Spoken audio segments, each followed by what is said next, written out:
ล่างเผาโง่พี่น้องทีมงาน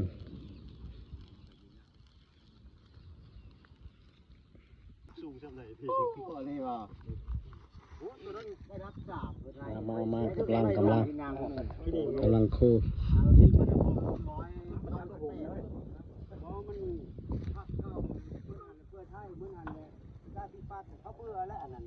เอาพังมาตาหัวมันตะคบโคโง่เฮ็ดบุญนะครับนี่ทีมงานล่างโค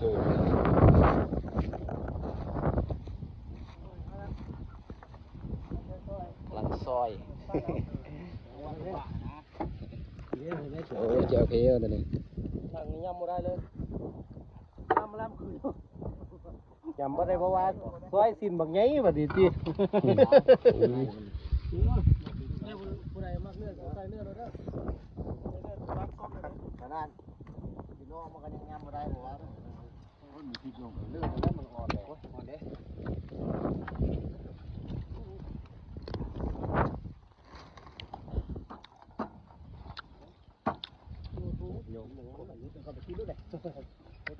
กาซีมันยังยากเลยกายไทยแล้วมันอันนั้นหม้อมันยากหม้อของกายไทย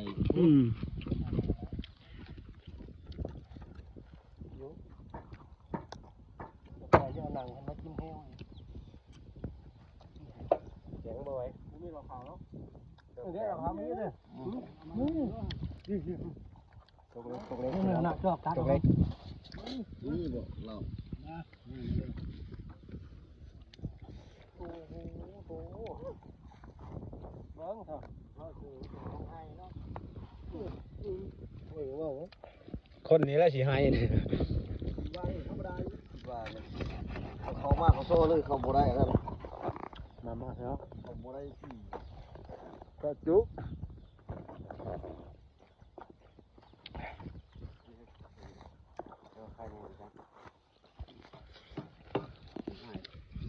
ข้าพี่บอลเลยเบอร์เลยหน้าตา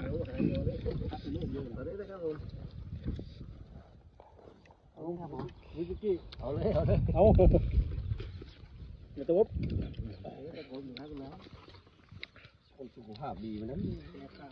ได้นอนได้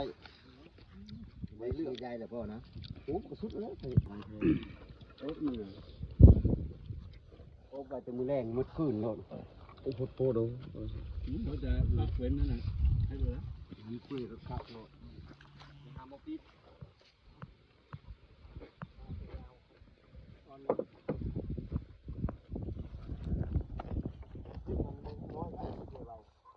แม่ลูกโฮมเนี่ยบ่เนี่ยรับไปเลยนี่ชิ้นเด็กผมได้ชิ้นเขาเล่นตะกี้นะชิ้นนะตะกี้แล้วชิ้นเลยพอแล้วนี่ก็ชอบ